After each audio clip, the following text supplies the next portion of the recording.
It's 11 p.m. on a Tuesday and Marcus is staring at two spreadsheets. One shows revenue down 18%.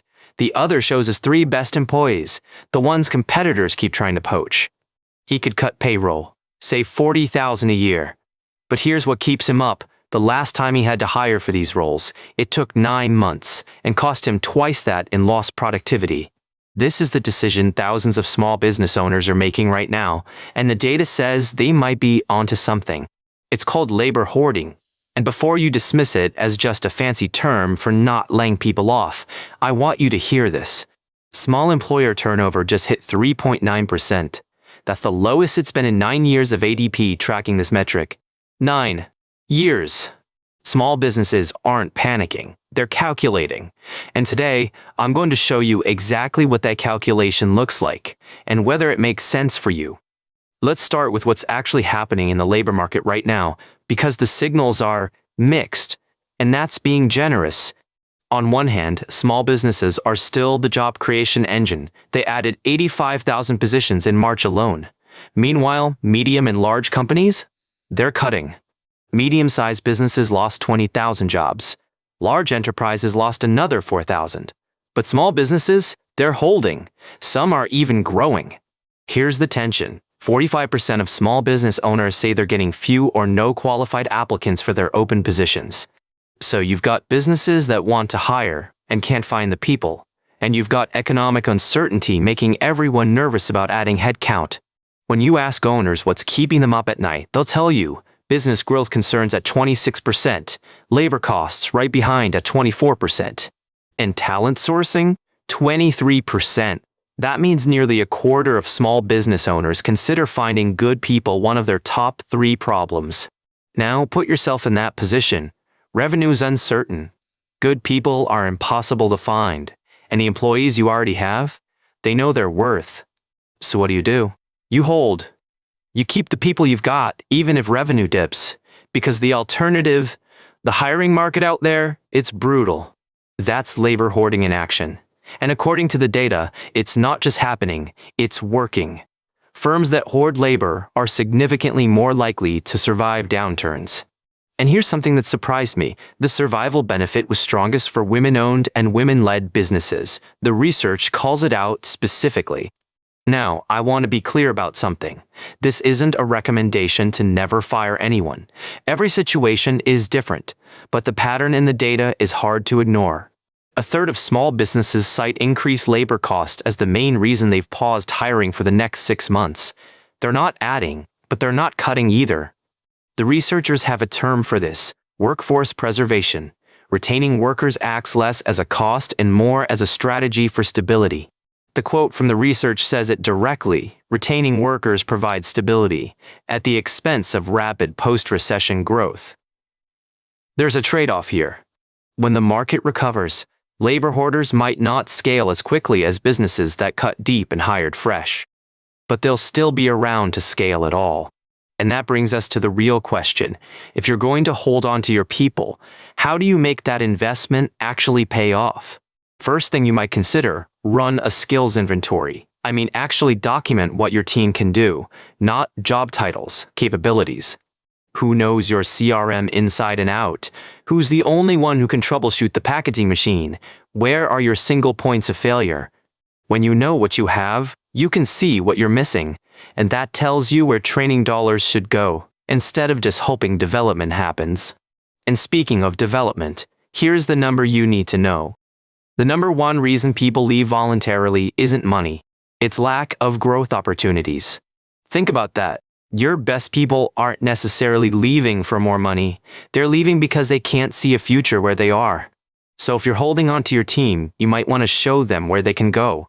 Doesn't have to be a formal promotion track. Even lateral growth counts. One approach many businesses try: cross-training during slow periods. If your team has downtime, use it to reduce those single points of failure we talked about. When Sarah in accounting is the only person who understands the billing system, that's not an asset, that's a risk. Labor hoarding gives you time to fix that. Now, retention costs money too. Half of surveyed businesses say they're using increased compensation as their primary retention tool, 50%. But here's the other lever. 44% are offering work from home options. Flexibility as a retention tool. It costs less than raises and people value it. And look, I get it. Not every job can be remote. You can't run a machine shop from your kitchen table, but most jobs have some flexibility in them if you look. Consider whether early Fridays during slow season might be an option, or letting someone shift their hours around a kid's school schedule. These things add up in how people feel about their jobs.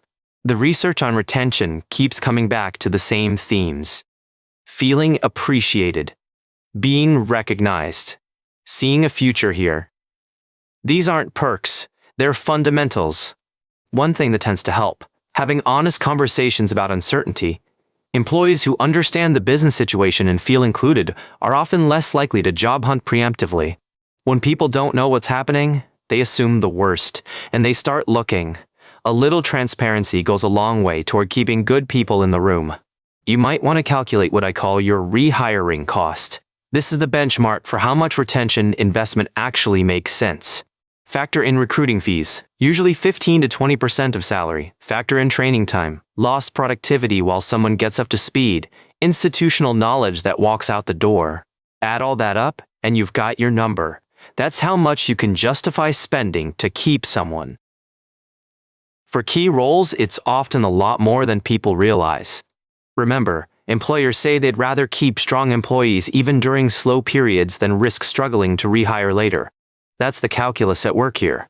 But I want to give you the other side of this too. Labor hoarding isn't without risks. Some economists argue it reduces business agility. You're locked into your current team. And it can drain cash reserves you might need elsewhere. There's no free lunch here. You're betting that the holding period pays off. So here's the framework that tends to help. Ask yourself, can I keep this person productive during the slow period? If yes, the math usually favors holding.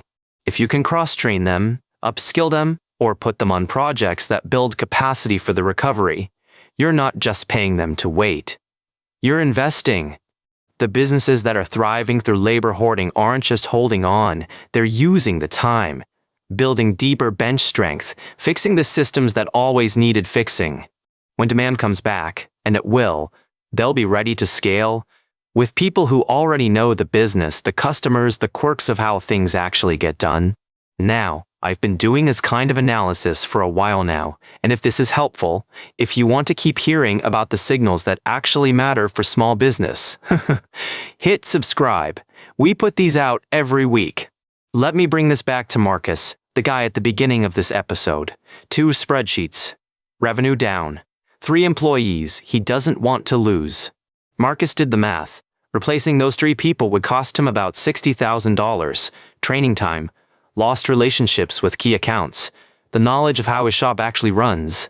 Instead, he's using the slow period, cross-training his team, documenting processes that only lived in people's heads, building the systems for when things pick up. That's the bet labor hoarding makes, not that nothing bad will happen, but that when it's over, you'll still have the team that got you here in the first place. Small business turnover at 3.9%, the lowest in 9 years. That's not fear, that's strategy. This is Small Business Signals. I'm glad you're here. And remember, this is for education and information only, not financial advice. Always talk to a qualified advisor before making big moves. See you next week.